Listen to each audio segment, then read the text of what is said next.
ሊግ ስፖርት ኦፊሻል ባለም ሰገሲፉና በበጋሻው አየለ መረጃችን ለብዙዎች ተደራሽ ይሆን ዘንድ ላይክ እና ሰብስክራይብ ማድረጉን እንዳይዘነጉ።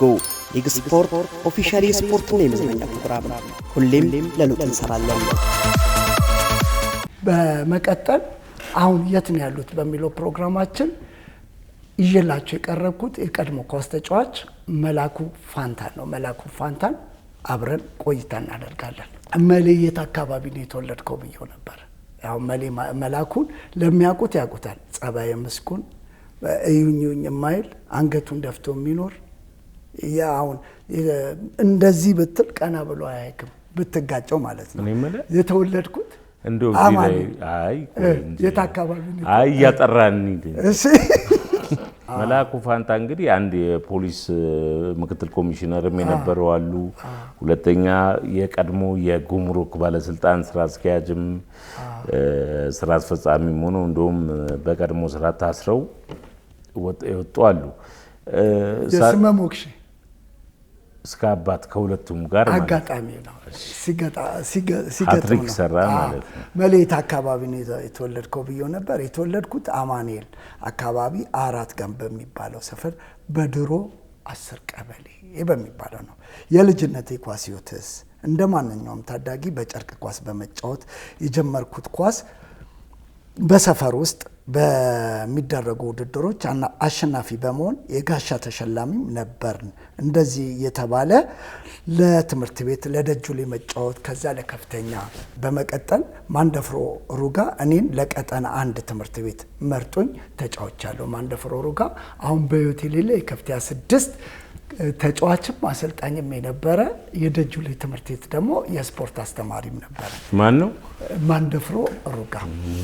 በሰፈራቸው አካባቢ በትልቅ ደረጃ የተጫወተ አለ ወይ ብዬው ነበር። በደንብ እንጂ በአንድ ወቅት ከፍተኛ 6 ድንቅ በነበረበት ጊዜ ከኛ አካባቢ ተካገለቱ፣ ጌቱ መልካ፣ ሰምሶን ጥላውን ወይም ብራኬት እንዲሁም እነ መስፍን ጣውላ፣ ተፈሪ ሲሳይ፣ መኮንን ጉርሙ ብቻ በጣም ብዙ ልጆች አሉ። እኔ አካባቢ ላይ ልጥቀስ ብዬ ነው እንጂ በከፍተኛ 6 በጠራ ብዙ ጠራለሁ። ግን 10 ቀበሌ አካባቢ ላይ ለጥራ ብዬ ነው። ጥሩ ደረጃ መድረስ ሲገባው ባከነ የምትለው ተጫዋች አለ ወይ? አለ። የሚገርም ብቃት የነበረው ትልቅ ደረጃ መድረስ ሲገባው ባክኖ ቀረ የምለው አሸናፊ ታደሰ የሚባል ልጅ ነው። ትልቅ ደረጃ መድረስ ነበረ። ላንተስ እንደው ባክኖ ቀረ የምትለው ተጫዋች ማለት ነው? አሁን አየህ እንደዚህ ለካ ድንገት ስትጠየቅ ግራ ገብት ይላል። ስለዚህ ለኔ አሁን ለራሴ አሁን በሰለሞን የራሴ ወንድም ባክኖ ነው። ጊዮርጊስ ባር ትራንዚት ምናምን ብቻ ነው የበለጠ አገሩን ማገልገል ሁሉ ይችል ነበር። ፕሮፌሽናል መሆን ይችላል። ምን አለ ላንተስ ብትል ከነ ካሳዬ ከነ ናይጄሪያ ከነ ማን ነበረ ሰለሞን ኃይሌ የአስራት ኃይሌ ወንድም ጋር አብሮ ተጫውተዋል። ላንተስ ባክኖ የቀረ ተጫዋች አለ? ለኔ አሉ ብዙ ናቸው። በዋናነት ግን ፍትሐ ነገሥት በሬ በጣም እድሜ ሙሉ ያቃጥለኛል። ፍቴ መሀል ሜዳውን በቃ እንደ ጉድ እየደነሰበት በዋና ክለብ በዋና ቡድን ደረጃ እንግዲህ ሜታ ቢራ ነበረ። ግን ባክኖ መቅረቱ በጣም የሚያቃጥለኝ አመለሸጋው ፍትሐ ነገሥት በሬ ነው። እንግዲህ እንደዚህ የባከኑ ብዙ ልጆች አሉ። የክለብ አገባበስ ምን ይመስላል? ሰፈር አካባቢ ስንታየው የሚባል ልጅ ለባህር ኃይል ይሮጥ ነበረ። እኛ ጋር ምርጫ አለ ከፈለክ አብረን እንሄዳለን። እኔም በደስታ በማለት ለምርጫ ተጓዘን። እኔም ተሳክቶልኝ የመጀመሪያ ክለቤ ለሆነው ለባህር ኃይል ሲ ቡድን ፊርማዬን ማኖር ቻልኩ። ለስንት ክለብ መጫወት ቻልክ? ለ7 የተለያዩ ክለቦች ተጫውቻለሁ። እነሱም ባህር ኃይል፣ መብራት ኃይል፣ ኒያላ፣ አየር መንገድ፣ ጉና ንግድ፣ መከላከያና ኦሜድላ ናቸው። እማትረሳውስ ጨዋታ አለ ወይ? የኢትዮጵያ ሻምፒዮና ጅማ ላይ 3-0 እረፍት ወጥተን ዳኛው ያለ አግባብ ሪጎሪ ሰጥቶብን እንደውም ብዙ ደቂቃ በመጨመር የተሸነፍንበትን ከማረሳው ጨዋታ አንዱ ነው። ከማን አጠገብ መጫወት ያስደስታል? ከሳሙኤል ደምሴ ኩኩሻ አጠገብ መጫወት በጣም ያስደስተኛል። አብረው ኒያላም የመጫወት እድል ነበራቸው። ያንተ ምርጥ 11 ከና አሰልጣኙ ንገረኝ ብዬው ነበር።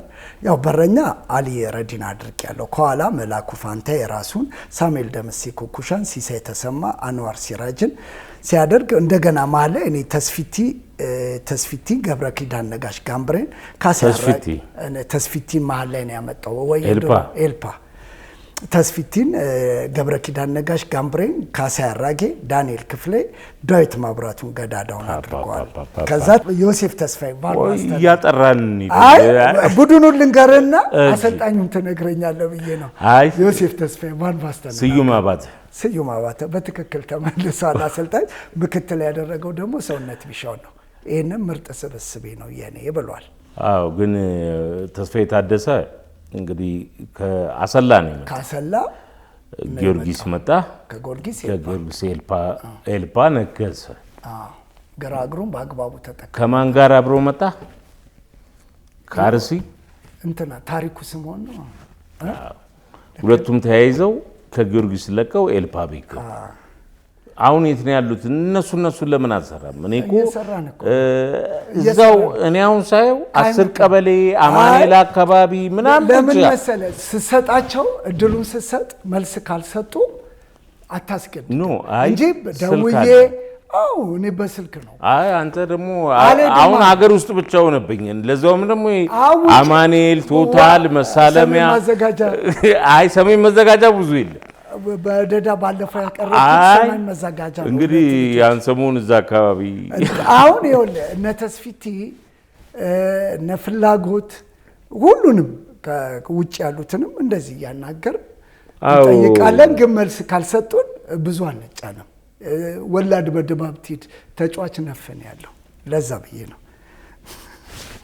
ካገባ ከጎልማ ተረሳዋለሁ ወይ በደንብ እንጂ ምንም የተከላካይ መስመር ተጫዋች በሆነም ከማል ሜዳ አካባቢ የባንክ በረኛ በነበረው አይደለም ፋሲል ራስታ ላይ ያጋባሁትን ጎል መቼም ማረሰውን። ፋሲል ደግሞ አጠርም ስለሚል ኦስትሪች ከማል ሜዳ አታገባበትም። ምን ታገባበት ከወጣ ሊገባበት ይችላል። ከገባባችሁስ ጎል ማትረሳዋለሁ ወይ? ከቡና ጋር ስንጫወት ለሳሚ ጆሮ አሪፍ ኳስ ይሰነጠቅለታል። እኔም ከኋላ እደርስበትና ባላንሱን አስቼ እለቀዋለሁ። በረኛው ሞቶ ስለነበረ ሳሚ በረኛውን ያልፈውና እኔም ቀጥታ ወደ ጎሉ ነበር ያመራሁት። ኳሱን ወደ ጎል ይመቷል። እኔ ኳሱ ላይ ደርሼ ልቆም ስል ሜዳው ያንሸራተተኝና እወድቃለሁ። ኳሱን ጎል ገብቶ በዚህ ጎል ተሸንፈን ይወጣንበትም መቼም ማረሰው። ያው ባላንስ አላረገም እንጂ ደርሶበት ነበር። አሁን ትገኛለህ? አሁን ያለሁት ሐዋሳ ሲሆን በአዋሽ ባንክ በሐዋሳ ቅርንጫፍ ላይ በሹፌርነት እየሰራሁ እገኛለሁ። አሁን ኑሮዬ ሐዋሳ ነው። አገርን ወክሎ መጫወት ስሜቱን ገለጸልኝ። አገርን ወክሎ መጫወት ትልቅ ስሜት ነው ያለው። እኔ አገሬን በጣም ነው የምወደው። ከዛ ጋር ተደምሮ የሚሰጠው ነገር ትልቅ ነው። እድለኝነትን ደግሞ ይጠይቃል። የአገር ማሊያ መልበስ እድለኛ መሆን ይጠይቃል። ከብሔራዊ ቡድን ቆይታ በኋላ ለወጣት ቡድን ለታዳጊ ተጫውታል የሚባለው እውነት ነው ወይ? አሁን ከብሔራዊ ቡድን እንደገና ወርደ ወደ ታች ማለት ነው። እውነት ነው። ለብሔራዊ ቡድን ስዩም አባተ መርጦኝ ከወር በላይ ከተዘጋጀን በኋላ ጨዋታችን ከኤርትራ ጋር ነበር። በግጭቱ ምክንያት ጨዋታው ሲሰረዝ ወደ ግብጽ ከሚያመራው ወጣት ቡድን ጋር ተቀላቅዬ ተጫወትኩ። ከ5 ወር በኋላ ለታዳጊ ቡድን በመጠራት ወደ ሞዛምቢክ በማምራት 1-0 አሸንፈን ወደ አገር ቤት ስንመለስ የአበባ ጉንጉን ተሸልመናል። እልካለሁ እንግዲህ ከብሔራዊ ቡድን ታዳጊ አሁን እድሜያቸውን ጠብቀው ሲመጡ እንመታለን። አሁን ብሔራዊ ያኔ እድሜን አትጠብቅም። ብሔራዊ ቡድንም ተመርጠ ለታዳጊ ሲባል ፓስፖርት ችግር አልነበረ፣ የሚቀየርልህ ነበረ። በኳስ ያገኘከው ትልቁ ክፍያ ስንት ነበረ? የት ክለብ ብየው ነበር። ጉና ንግድ እየተጫወትኩ 14,000 ብር አግኝቻለሁ። ትልቁ ክፍያ እሱ ነው። የምትወደውን ኳስ ለስንት ዓመት ተጫወትክ? ጠቅላላ ለ15 ዓመት የምወደውን ኳስ ተጫውቻለሁ። ኮከብ ተጫዋች የመባል እድል ነበረ ወይ? በኒያላ ክለብ እያለው ካሳሁን ኮከብ ግባግቢ ሲባል እኔ ደግሞ ኮከብ ተጫዋች ተብያለሁ። በታዳጊ ቡድን ውስጥ ያንተ ምርጥ ስብስብ የቱ ነበረ? ታዲዮስ ጌታቸው፣ ዮናስ ገብረ ሚካኤል፣ መላኩ ፋንታ፣ ጌቱ ተሾማ፣ እስማኤል አቡበከር፣ ሙሴ ነፍታለም፣ አሸናፊ ግርማ፣ ሙሉዓለም ረጋሳ፣ ብርሃኑ ጉታ፣ ዳንኤል ጻዬና ሁሴን ሰማን በታዳጊ ቡድን ውስጥ እማረሳው ስብስብ አንዱ ነው። ቀልደኛውና ዘናጩ ተጫዋች ማን ነበር? ደረጀ ለማ ቀልደኛው ተጫዋች ሲሆን ዘናጩ ደግሞ ቹቹ የሚባል ነው ብሎኛል። ያንተስ ምርጥ ተጫዋች ማን ነበረ? ልደራደርበት ወደኋላም ወደፊትም የማላይበት የኔ የምንጊዜ ምርጥ ተጫዋቼ ካሳዬ አራጌ ነው ብሏል። አግብተካል? ስንት ልጆች አሉ? የባለቤትን ስምና የልጆችን ንገረኝ ብየዋለሁ። አግብቻለሁ። 2 ወንድ ልጆች አሉ። ባለቤቴ ወይዘሮ ፍሬሕይወት ኃይሉ ትባላለች። የመጀመሪያ ልጄ ሚካኤል መላኩ ይባላል። ሁለተኛው ልጄ ደግሞ ብርሃኑ መላኩ ይባላል። እግዚአብሔር ለዚህ አድርሶኛል። እነዚህ ልጆች ደግሞ አድገው የበለጠ ሀገራቸውን የሚወዱ የሚያገለግሉ እንዲያደርጉልኝ ጸሎቴን እያደረግኩ ነው ብሏል። ጸሎት ይሰማ ብየዋለሁ። የምትጨምረው ከሌለ? አሜን አሜን።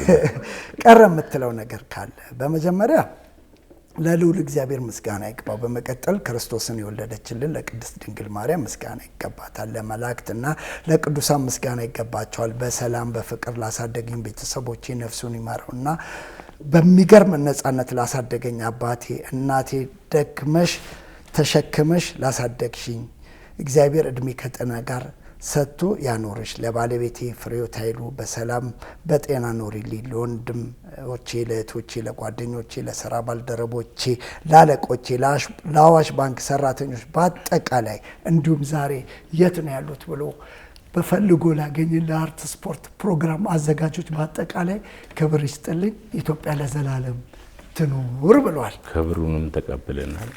ይኸው ነው እንግዲህ መልካም የህይወት ዘመን እንዲሆንለትም እኛም እንመኛለን። መላኩ ፋንታ ዝግጅታችን ይህንን ይመስል ነበር። ሳምንት በአዳዲስ ዝግጅቶች እስከምንገናኝ እስከ ሳምንት ቸርን ሰንበት።